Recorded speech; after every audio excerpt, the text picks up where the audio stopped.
Hello, everybody. Thank you guys for joining us. Well, welcome to this is our first ever live stream together, right, Yamile? Yes, it's our first event ever. Oh my God, I'm so excited. I feel like we've known each other for so long and we've never had a chance to do an event together. No, but finally the paths collided. Two middle grades that are not similar, but they touch on one aspect in common, and it's just perfect. So I'm happy. Yeah, it's amazing. So, okay, I'm going to introduce myself, then you introduce yourself, and then we'll introduce our books.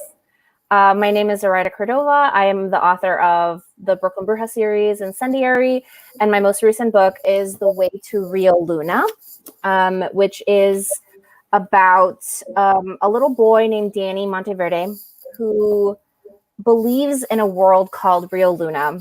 And he believes that his sister has been in this magical land for the last 2 years since she's been missing. And he's about to give up believing in magic when one day a book appears to him and it creates a map that will eventually take him to find his sister. And so it's sort of my homage to fairy tales and all the magic that I grew up believing in. And the character is named after my little brother. So my little brother's 28 now. But I love it. That's perfect. Well, I'm Yamile Mendez, and I was born and raised in Argentina, but I've lived in the States for a long time now, more than half of my life. I'm the author of Where Are You From? Blizzard Besties, Random Acts of Kittens, the newly released On These Magic Shores, and the upcoming Furia and Shaking Up the House. And today I'm going to be talking about On These Magic Shores. On These Magic Shores is a line taken directly from the Peter Pan novel. And it's a reference to how, as adults, we can always look back on those magic shores of childhood, but you can never go back. And my story is about three sisters, specifically the oldest, Minerva, who has the plan to be the first Latina president of the U.S., and she has steps that she has to follow. The first one is to get the part of Wendy in the Peter Pan play that her school puts every year. And of course, this is not a spoiler because it happens immediately. She's not going to get the part of Wendy, but rude. I know.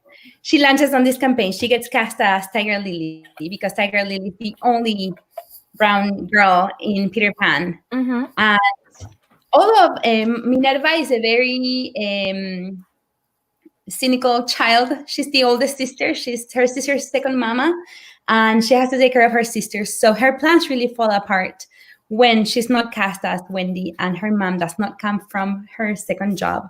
So the sisters decide to pretend nothing is wrong, and they go about their lives, and they start getting help from some magical beings that they cannot see, but their presence is very real for them.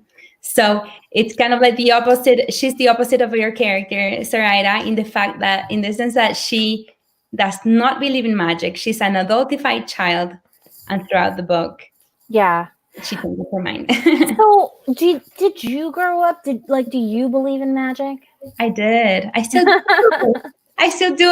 When my kids always ask me, because I'm huge into fairies and myths, and when they ask, have you ever seen them? I'm like, no, but just because you've never seen a fairy doesn't mean they don't exist. So no, I loved fairy tales growing up.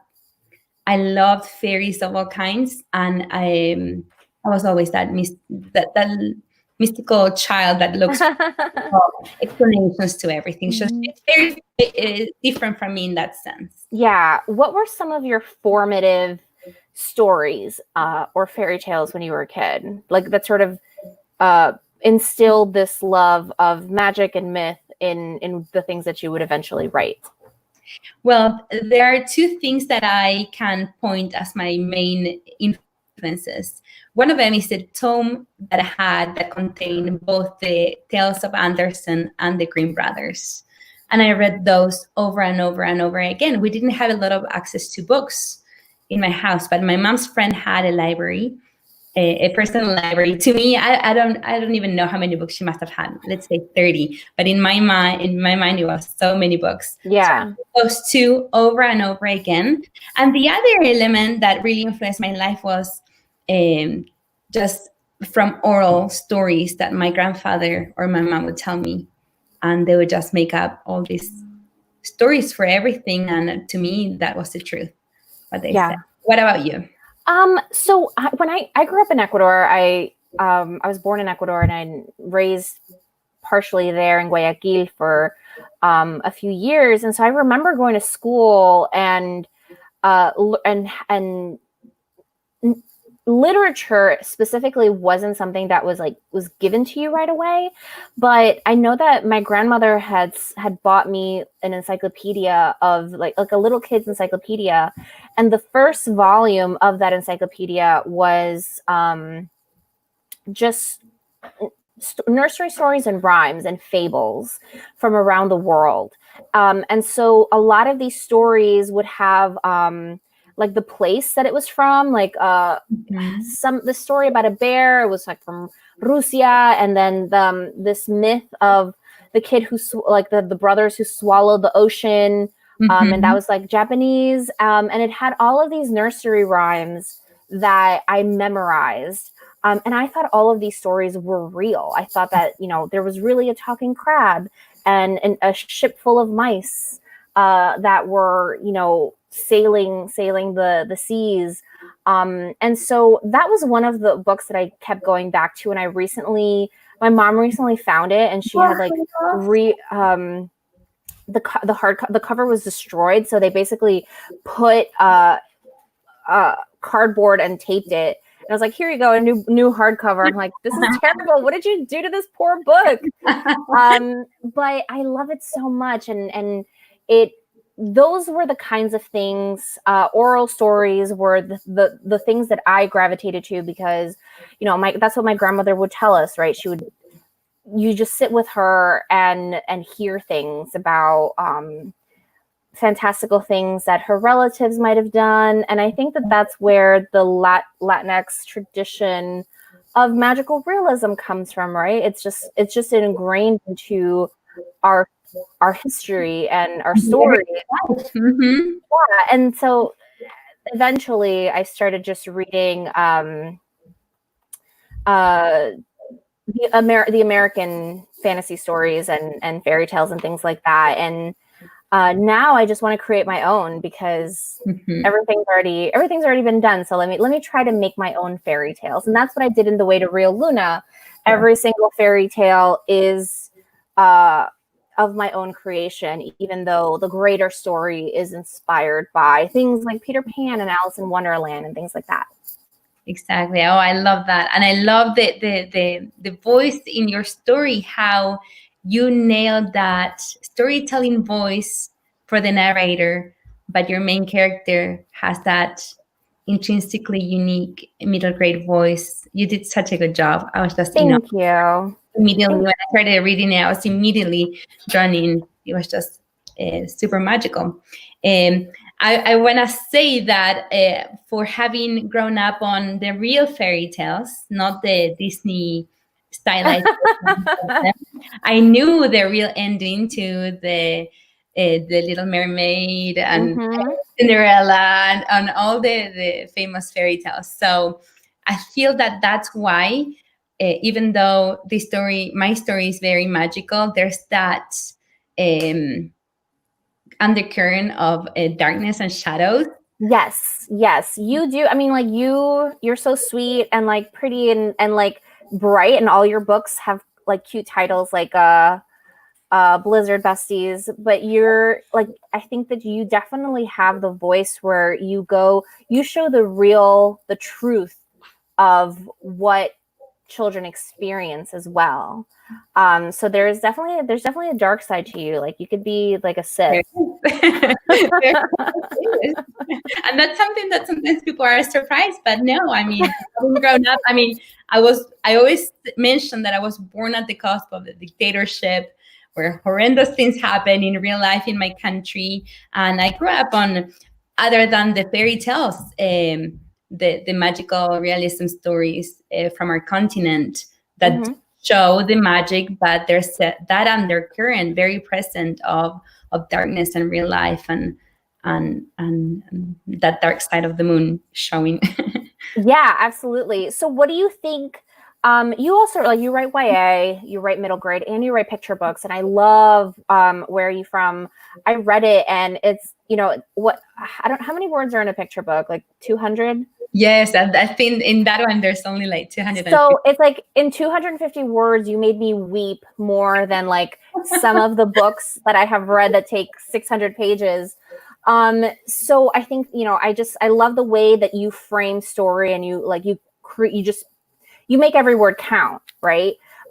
So what is the difference for you when you're writing YA, middle grade, and picture books? That's so interesting. That was exactly one of my questions that I had for you. What I was first, and then you give me your, how do you go in? Okay. I although I'm way past, the age of middle grade and YA, I think in my heart, I remained at 2 points in my life, when I was 11 and when I was 17. Mm-hmm. Not very difficult for me to go back to those points in my life, because they feel so vivid still in the emotions, and they're still so present for me. And so it's easy for me to revert to the voice and the situations of those two ages, which are, the perfect points for middle grade and YA.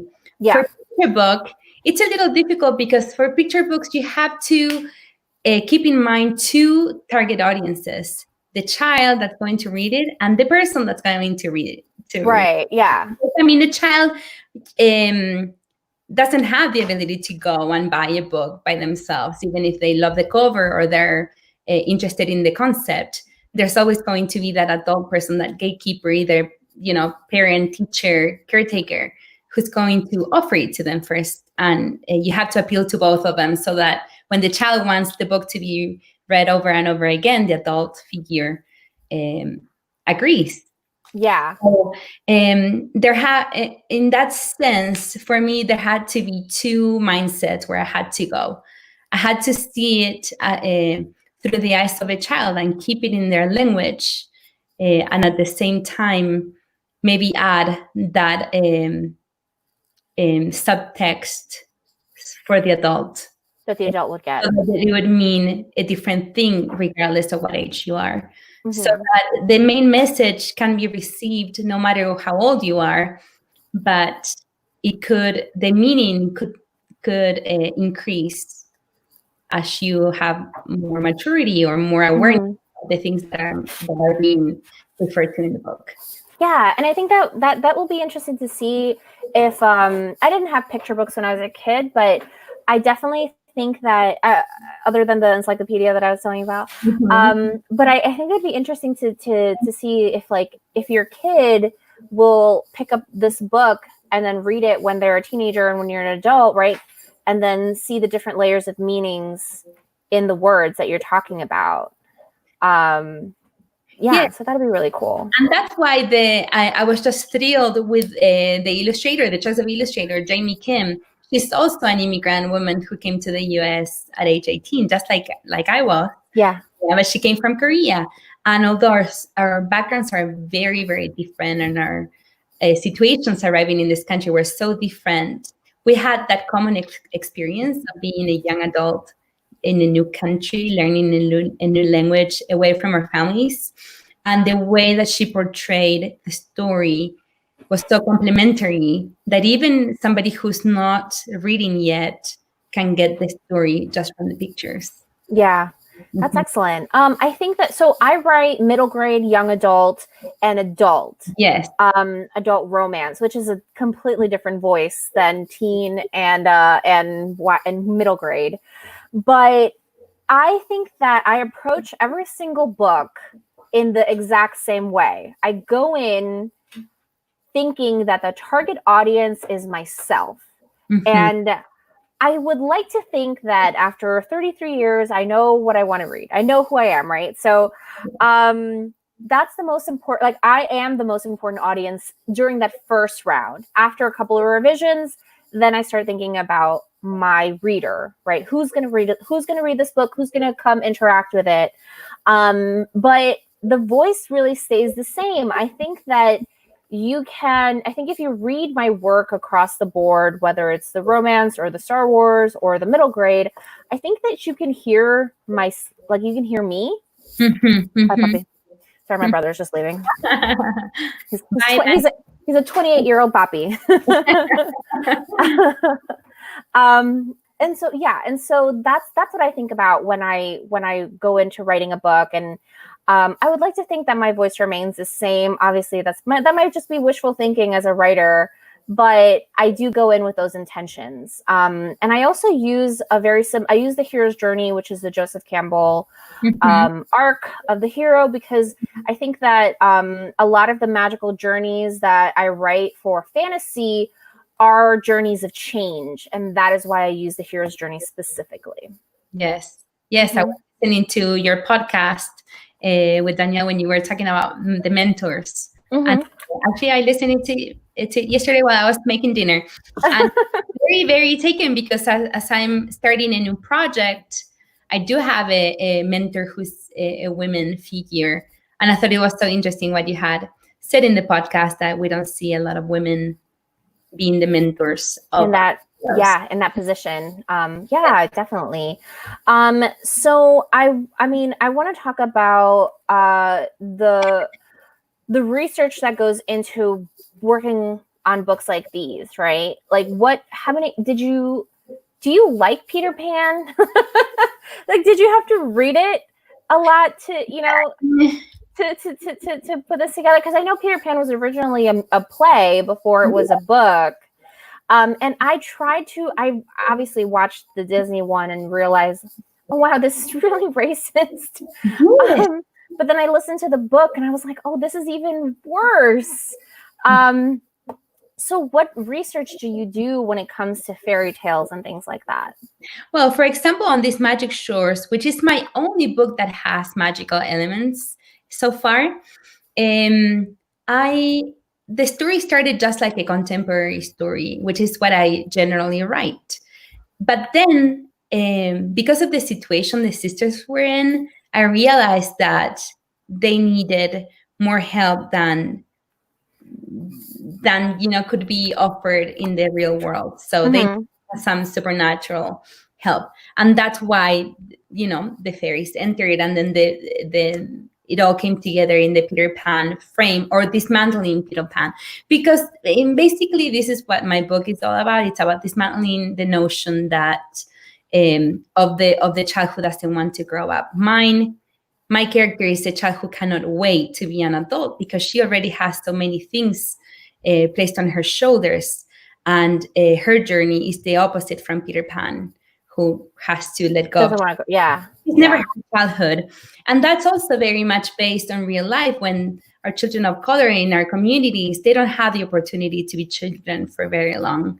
Especially if it's a girl who's starting puberty and they develop a little younger, they're treated already as women. As women. And in that case, she takes the role of the mother when the mother goes missing. And so I read Peter Pan when I was doing my master's program at the CFA, and I was horrified by how racist it was and how it towards Native Americans. And because, I don't know if you remember that the only person who has a name is Tiger Lily, but she's just this subservient princess who's in love with Peter Pan. And that's why Minerva, my character, hates Tiger Lily. Yeah. And he realizes that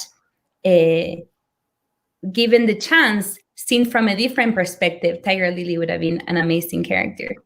Yeah, I think it's so interesting because Peter Pan, like, there are a couple of properties that people revisit so much, right? We have King Arthur and Robin Hood, Peter Pan. They're like, these are specific stories that get retold over and over again, but almost in the same way.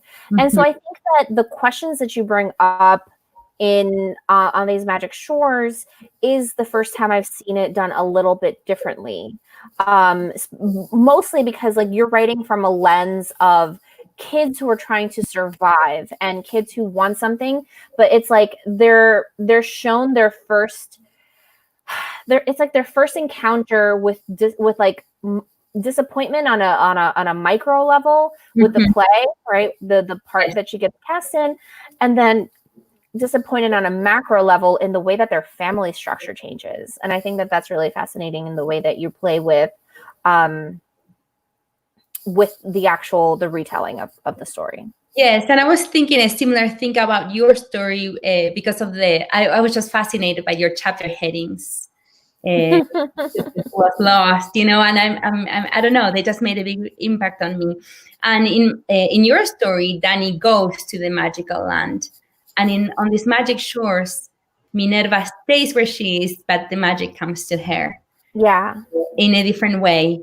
The other aspect that I wanted to touch up on a little briefly is that in Peter Pan, there's a lot of magical creatures like the pirates and the sirens, the mermaids, and then the Native Americans are included in this group of magic.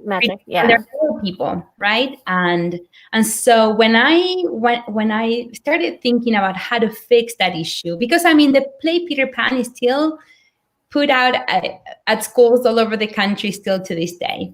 And it's still so problematic and offensive. And sometimes because things have always been done the same way, a lot of times we don't challenge why they're still being done the same way they've been done over and over. Like you say, why are they being retold a million times over without challenging the problematic aspects of it? I think like Robin Hood is such a universal concept because it's the fight against oppression. And right. Is that, like that sense of wonder that we don't want to leave childhood behind. Right. Do you have a favorite Peter Pan retelling? Mine is, I don't know if you've ever seen the show Once Upon a Time. No. I'm trash for the show. I think it was so good. And it was like Lost, but for fairy tales, right? There's a lot of like missing memory. And I just, anytime, like I love like a young, sexy Captain Hook. And that's exactly what they had in this show. And so for the season 3, obviously it's retelling of Disney properties or the Disney versions of these properties. And so we go to Neverland, and it is a dark, terrible place. And Peter Pan is a villain. And I think that so I have the Shadow Queen in The Way to Rio Luna, and because I didn't want to have like evil Peter Pan, so I just created this like evil queen, and I used the tool of shadows as this thing. Like adults rip away your innocence, right? Adulthood means leaving behind everything that is good about being a child. But then the actual question is, what if you don't actually get to experience the good parts of childhood, right? And so I think that both of our books ask those questions. Exactly, especially for children who are living in very dire circumstances and don't get that chance to have a happy childhood. Yeah, and they don't have the luxury of saying, I don't want to leave it behind. They want to run away from it. So yeah, I think I just love the way you did it. Talking about research, I did have a sensitivity reader or a cultural expert, Elise McMullen Chotti. She's a member of the Cherokee Nation, and we worked through a couple of rounds of edits, trying to get that, trying to frame the challenge to how Native people are portrayed in the story of Peter Pan. Right, that's amazing. Yeah.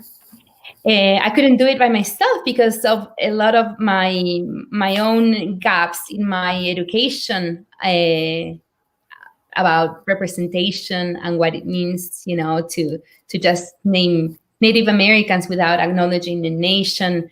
It was a wonderful process of learning for me as well. And I'm really happy with how it turned out in the book, that the solution that Minerva found to solve that problem of having the harmful representation.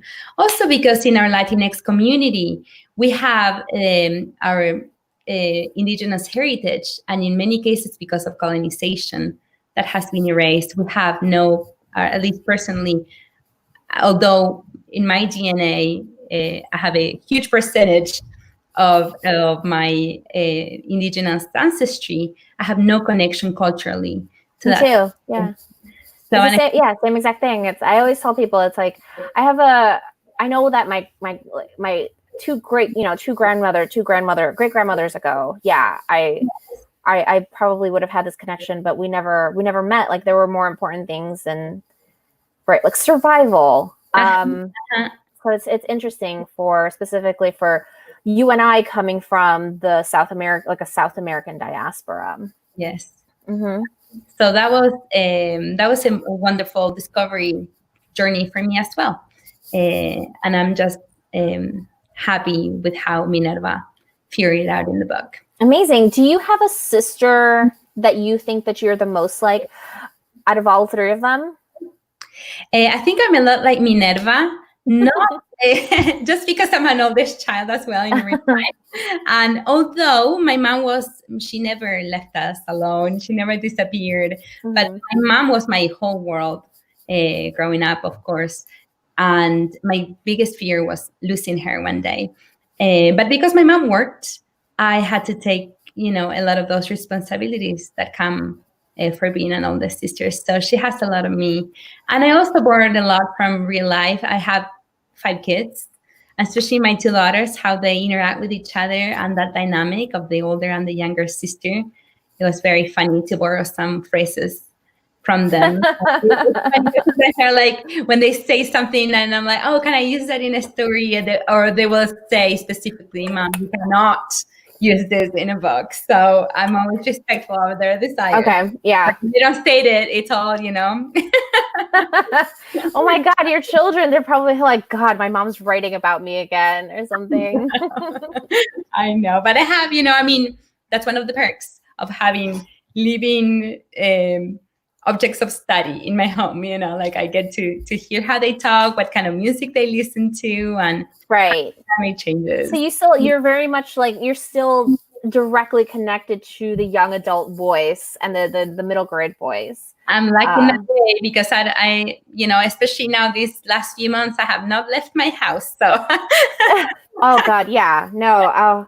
I forgot to ask. I was like, "How's quarantine treating you?" But I feel like everyone's in the same sort of stasis. Yes. But have you been able to create or to write at all? I know we're both on deadlines, so it's hard. Oh my goodness, yes, it was very hard because I had 2 big deadlines during the first week of quarantine. Oof, and we also had an earthquake here in Utah, and that was intense. So it was the first time in my life, my creative life, that I had to ask for extensions. And of course, my editors were very understanding. But I would hope so. I'm like, if not, like, you tell me who it is and I'll go talk to them. No, it was just hard to even read anything. All I could do was watch horror movies, like the zombie movies. I don't know why, they brought me comfort. I think that the reason that those things are comforting, I think everyone was saying, I started rewatching the Vampire Diaries because it's like, it's horrific in a different kind of way. Yes.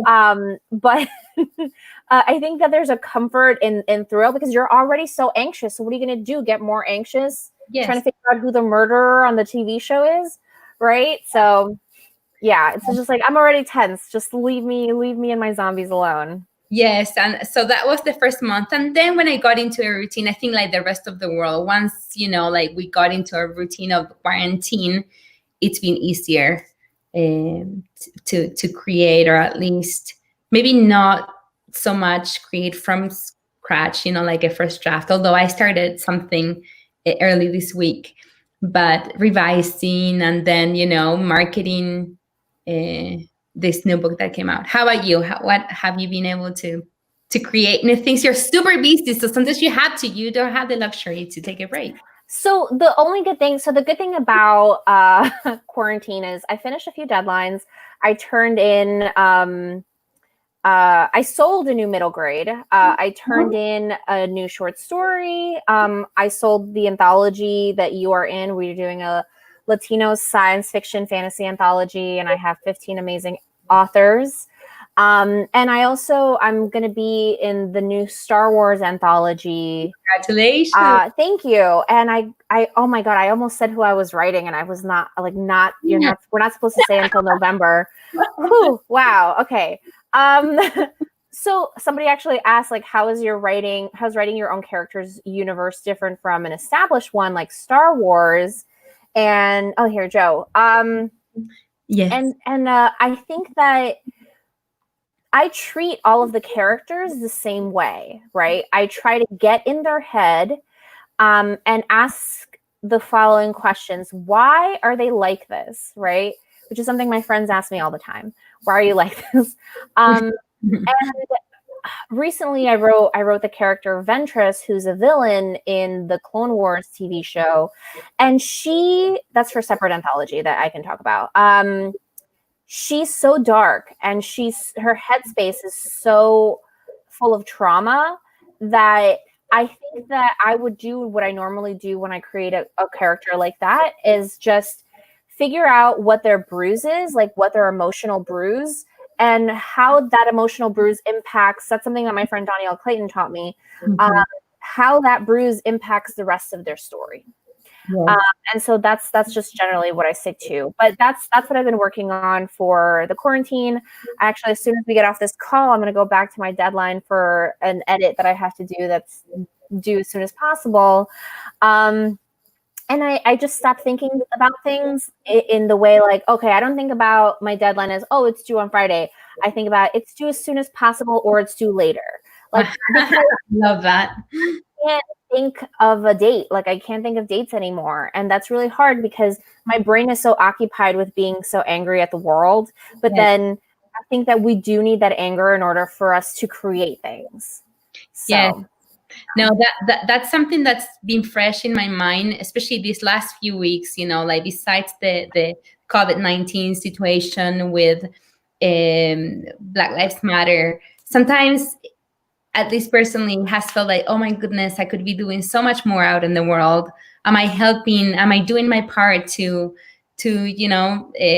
sustain Black voices and uplift our communities? Because also in the Latinx community, there's still so many things going on. And I'm very involved with that community here in Utah, where I live.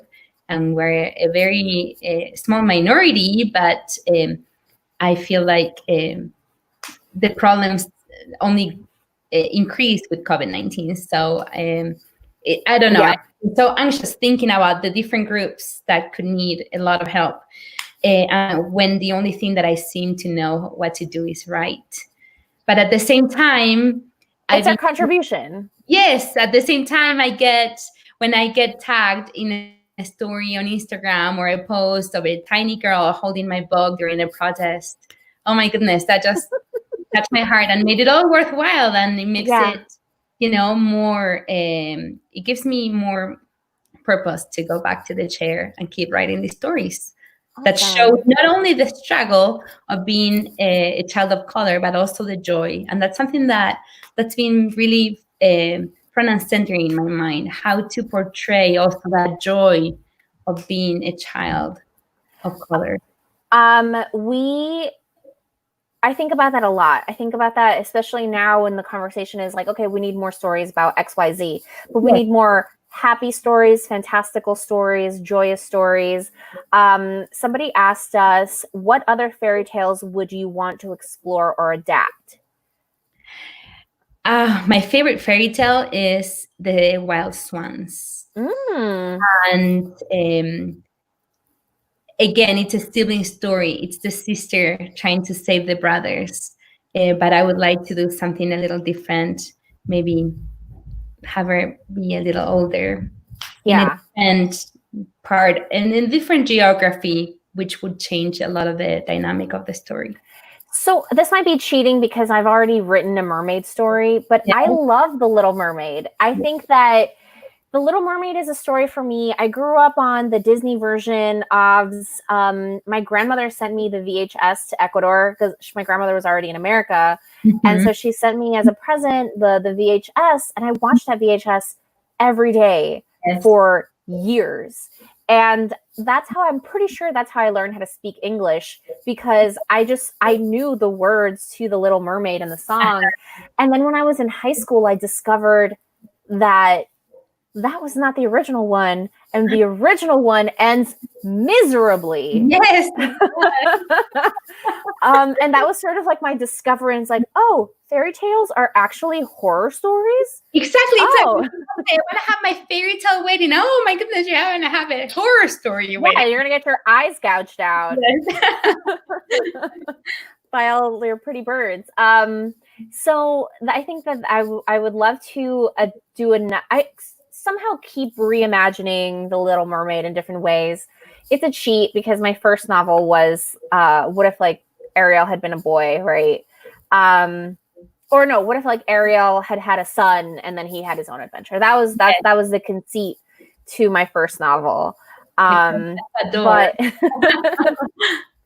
I love things like that. I think that my new goal is really to make new stories and not just adapt, but figure out what is a Zoraida fairy tale, what's a Yamile fairy tale, right? Not things that have been like, not reimaginings or remixes, just original things. And it's harder for us because I feel like with my series, the Brooklyn Bruja series, a lot of people who don't know anything about like Latino culture, they sort of think that it's real, like the gods that I made up are real. I'm like, no, I made them up. But if you want to create a cult based on the Brooklyn Brujas and just call it the Zoraida cult, I would be fine with that as well.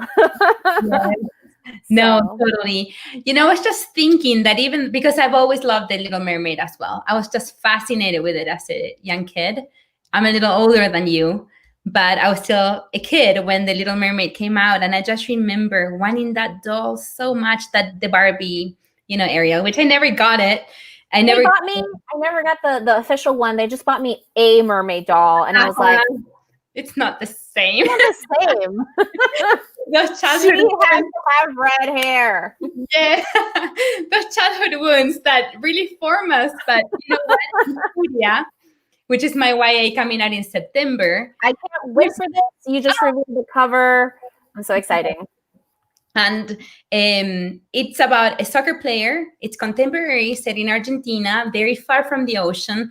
At first sight, it has nothing to do with The Little Mermaid, but the epigraph of the book is a quote from The Little Mermaid. Okay. So even though, like if you don't really look into it, you won't see the similarities. They're there. I'm gonna look. Yes, and that's funny how sometimes, like I consume a lot of fantasy, a lot of fairy tales. Me too. I feel like that's why when I was making my list of like what are the Latinx authors that I can invite to this anthology, and I was like, Yamile obviously is a fantasy writer because you can read it in your work even though it's contemporary. Yes. So it's funny how you can inform your writing from other genres. Mm-hmm. You don't fully write in it. And I'm saying this because I listened to the other podcast episode with Jason when he says he doesn't write fantasy.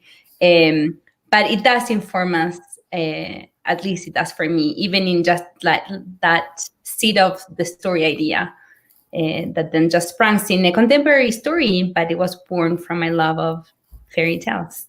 Yeah, I think that, there's something to be said about how you and I have taken elements of an existing fairy tale and made them our own versions. Mm-hmm. And I know some people don't like that because they don't like they're like, oh, you like leave this, let it be, like leave fairy tales the original, like they're purists.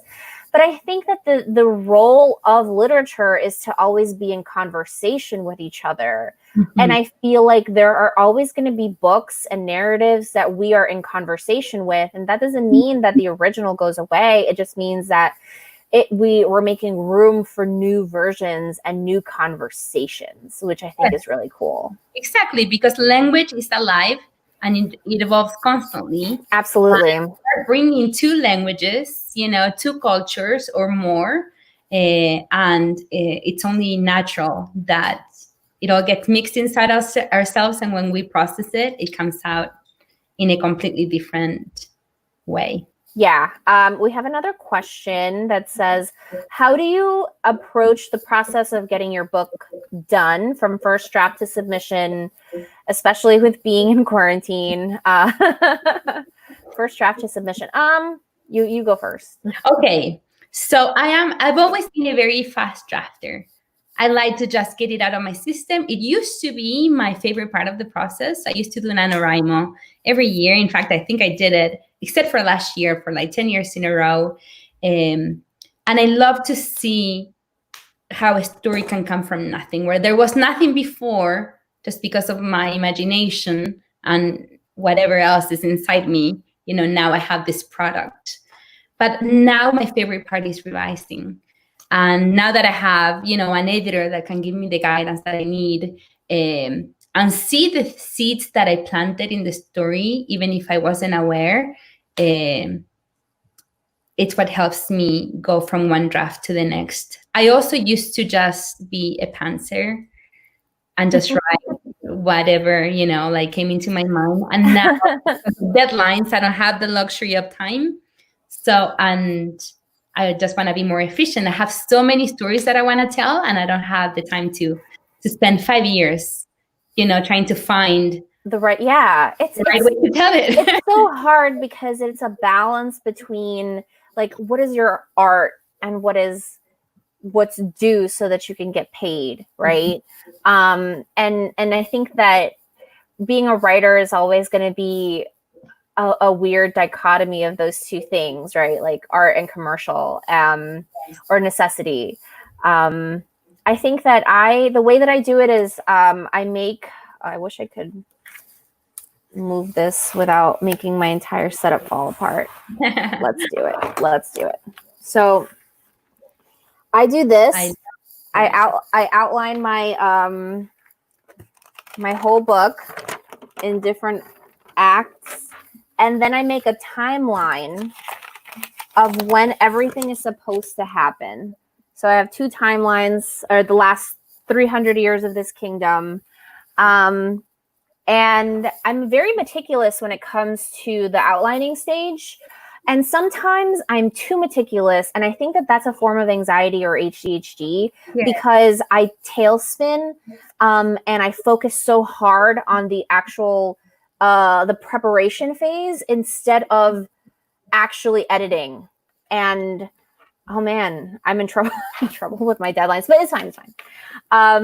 I keep doing that. I keep saying like everything's fine. Nothing's on fire. The world is burning. It's fine. I'm in denial. But the way that I approach it is having a very strict outline. Obviously, things change. I'm never ever going to tell somebody to stick to their outline instead of going with like what they feel in their heart, because that's bad advice.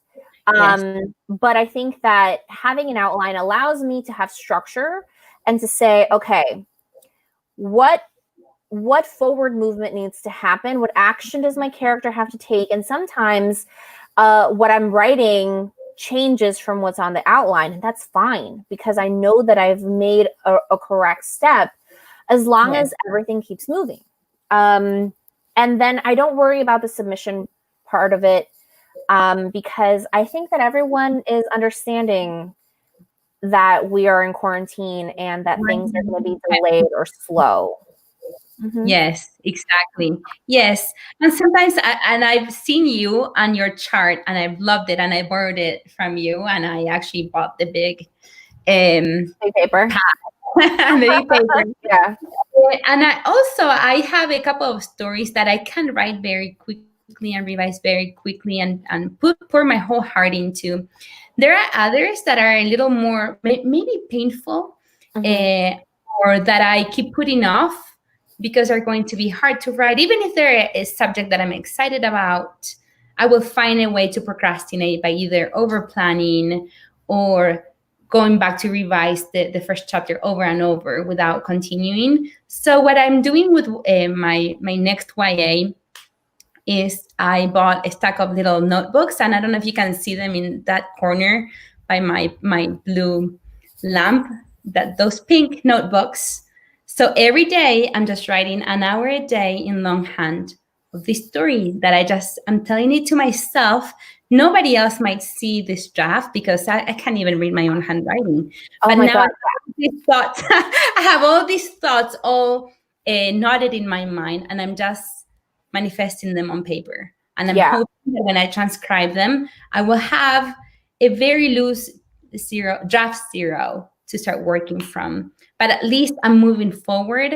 If I can't work on the story in chronologically, I just do a brief character study or a scene of a dialogue scene that I'm excited about, or I'll describe something. Anything that will let me in the story or keep the story alive in my mind. And that's something that I can have for fun. It feels like I'm cheating on all my other projects that I work on in the computer. You have something like that. It's important as creators to have something that, especially if you're a creator that's like already doing this professionally, I think that I'm miserable when I don't have a side project to look forward to, and I'm only working on stuff that's due for deadlines, because it feels like homework. And I never want my books to feel like that. I think that we want them to feel, I want to be excited to jump back into something. And so that's how I feel. Christian asks, favorite characters to write. Oh my goodness. I like to write underdogs. And tortured souls. I like to write anti-heroes a lot, and find, like you said at the beginning with your Star Wars character, find that wound that makes them act the way they do. I just like to write complicated people. Yeah. No, I agree with that. I think that I want to write heroes that need to be built up, right? So they're not good when you first meet them, but they go through a journey that makes them a hero worth loving. Yes. That's the story that I want to write next. I have a couple of things I have a couple of things that I would like to write eventually, but I never tell my like the ideas, because I feel like I have like a weird superstition around it. Like if I tell you this idea, either somebody else is going to write it, or because you put it onto the universe, right? Yes.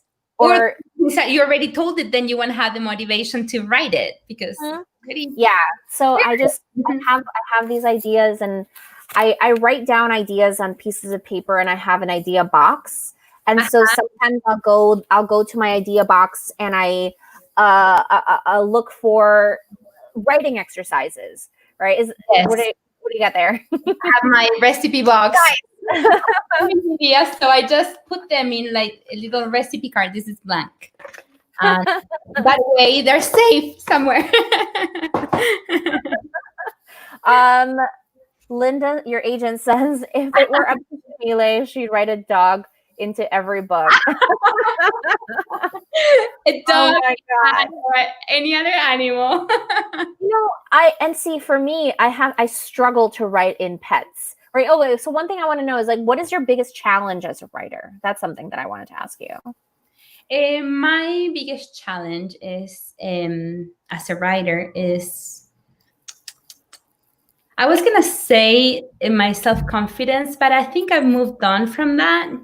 I used to be terrified of submitting my final draft and thinking, oh my goodness, my editor, somebody's gonna discover that I'm a fraud, and this is it, that I can't write.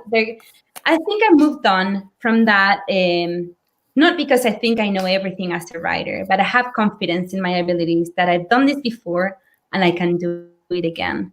I think my greatest challenge as a writer is to not fall into formulas, and give each story the time and the effort that it deserves, as if it were my first. Yeah. The first one is so so special. You look forward to finding an agent for it or finding a publishing house for it. And so I want all of my stories to mean the same as that first one. Yeah. So what do you have? What do you have coming up next? We have like 10 minutes left. Okay. Before that, yes. My publicist Sydney asks, favorite middle grade, and do those favorites influence your own writing? Oh my goodness. So one of my favorite middle grades that I've read in a long time is The Moon Within by Aida Salazar. Oh, I love that book. I know. It's a novel in verse about a girl's first period. And Aida and I are working together on an anthology about periods. So it's, a dream come true. I did my master's thesis on periods. It's a topic that I'm very passionate about. But the way she wrote it in verse, that's something that I would like to learn more about, because I'm just so fascinated that with such few words, a book can have such a big impact on me. Yeah. So I didn't read middle grade as a kid because I went straight to the vampire books when I was 13. And I didn't like reading before that because they didn't give me the right book, right? I couldn't find the right book. Yes. But 13 years old, straight to vampires, whatever. Like those were the books that inspired me. Yes. Actually, I have it right here because I keep bringing it up in every live stream that I do. In the Forests of the Night by Amelia Atwater Rhodes was one of my formative. It was like the book that made me want to become an author because the author was 13 years old when she got published by Random House. Wow. Yeah. And so I was like, oh, I'm 13. I can be an author. I can be an author. And then and so started my journey of by the time I was 16, I was subscribed to Writer's Digest. And getting all of these book subscriptions, which my mom definitely didn't know that I was subscribing myself to, and being like, do you know how much this costs? And I'd be like, I don't know. It's coming in the mail. I want it. Money. That's what yeah. But recently, the last middle grade that I just I felt, not the last middle grade, because I've read a lot of beautiful middle grades. Tristan Strong, Punches a Hole in the Sky by Kwame Mbalia, Arusha by Rashi Shakshi. But when I was in my mid-20s, after I finished writing all of my merman books, I kept getting reviews that were comparing my book to Percy Jackson and being like, oh, this is like an older Percy Jackson. And I was like, what's Percy Jackson? So then I went and I read it, and I read all of the books back to back. And then he left the last book on a massive another book on a massive cliffhanger. And I was like, bro, Rick Riordan, you're rude. Yes. And then I came to understand that is how Rick Riordan rolls. But I love Percy Jackson. I think it's a fantastic way to tell stories. And I love the books that are coming out from that imprint, from the Rick Riordan imprint, like the ones I just mentioned. But I want to see, the things that I want to see more are magical, fantasy, Latinx, middle grade, and fantasy. That's what I want. Yes. And we just have to make it happen. So yes, what I would like to see more is especially magical realism middle grade. There's not a lot of it. We have a few in the young adult age group, and of course adult, but middle grade we don't have one of. And my book, some people have called it a magical realism, which is not. It's a light fantasy. But the true magical realism, the kind that Anna Marie McLemore writes. Yes, Anna Marie they are a fantastic, it's just everything we've been talking about, the fairy tale retelling. Yes, that's exactly it. That's it. I have a hard time. I have a hard time describing their books because it's I'm always like, this is weird, but it's also like a beautiful fairy tale. You're going to love it. That's it,? And so I think that's obviously all the praise. So no, in that case, reading is an experience. Mm-hmm. More than the concept, more than the gorgeous covers, and more than even the beautiful writing. It's just so immersive and unique. Yeah. Linda asks, has there been an author whom you've met that was a big influence on you? So I got to meet, over the years, I've been publishing since 2012. So in publishing years, I'm an old dog, dinosaur, fossil. But over the last 2 years, I've gotten to meet a lot of the writers whose work inspired me and influenced me. So I did get to meet, my favorite vampire author from when I was 13 years old, Amelia Atwater Rhodes. And I got to meet Holly Black and Libba Bray. And those were some of the formative writers to my experience, and figuring out what my voice was and how to tell fantasy stories set in contemporary worlds. So that's been very lovely, and I feel very privileged to have this. Yes, in my case, it's Meg Medina. She's such a role model for me, and she writes, again, everything from picture book to YA, and everything has its unique voice, of course, because she writes perfectly for each of the age groups. But when you read a Meg Medina book, you know immediately that it's her. And I just love how she incorporates this everyday life aspect of a character to bigger elements that make these characters so beloved and unforgettable. Yeah. And that's what I aspired to write. This, just pay it forward to the readers that will follow. So we have about 4 minutes left. What was the question? What are you working on now? Like, what are you working on / what's coming up next for you? Well, what's coming up next is not what I'm working on. I said Furia already. That comes out on September 29th. It's my YA debut. And it comes from Algonquin, and I'm super, super excited about it. And then I have a middle grade that's about the daughters of the U.S. president pranking the daughters of the incoming U.S. president in the White House for girls of color breaking havoc in the White House. And it's called House. It comes out in January. And right now I'm working on edits on my third novel for Scholastic, Wish Upon a Stray. And it is very, very dear to my heart and my editor, Olivia, whose dad is from Argentina. So we connected, in one of those chance meetings in publishing. And I'm excited to be revising this story. What about you? I am working on the sequel to my young adult novel, Incendiary. So book 2 comes out next year, as long as I turn in this revision by Monday. I play it fast. Of Incendiary, Zoraida. I want to read that book number 2 so bad. Oh, I'll send it to you as soon as I turn in the revision. I'll just BCC you on the email. Everybody who wants to know what happens. Massive cliffhanger I learned from Rick Riordan. And the third and final book in the Brooklyn Bruja series comes out September 1st. So I'm really excited about that. It's going to be over. I just sold a new middle grade to Scholastic, so I'm going to have to start writing that as well. And I'm just, I think that writing is the only thing that actually keeps me going, even though it's really difficult to do right now.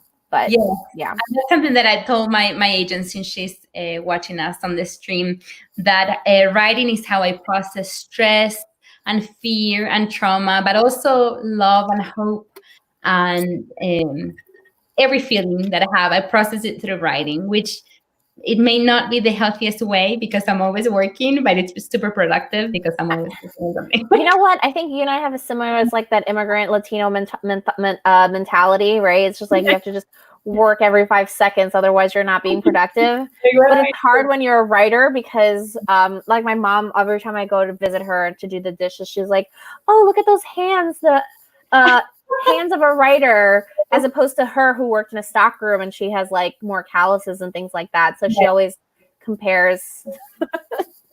No, for real. being a mom, I still have to do the dishes. But now that I have 4 teenagers, I definitely, and it's the summertime. Give them some chores. I'm like, you do your own dishes. Absolutely. Oh my God. All right. Amazing. So I guess I want to thank everybody for watching us and hanging out with us. And thank you for doing this event with me and celebrating both of our books. No, it's been fantastic. And I hope that one day soon we can do an event in person. And again, I just love how our books are perfect companions. So thank you. You guys can buy our books through Astoria Bookshop, right? There you go. Support both of our novels through AstoriaBookshop.com. Excellent. Thank you for hosting us, Astoria. Very good. Well, and I'll see you another day. Bye.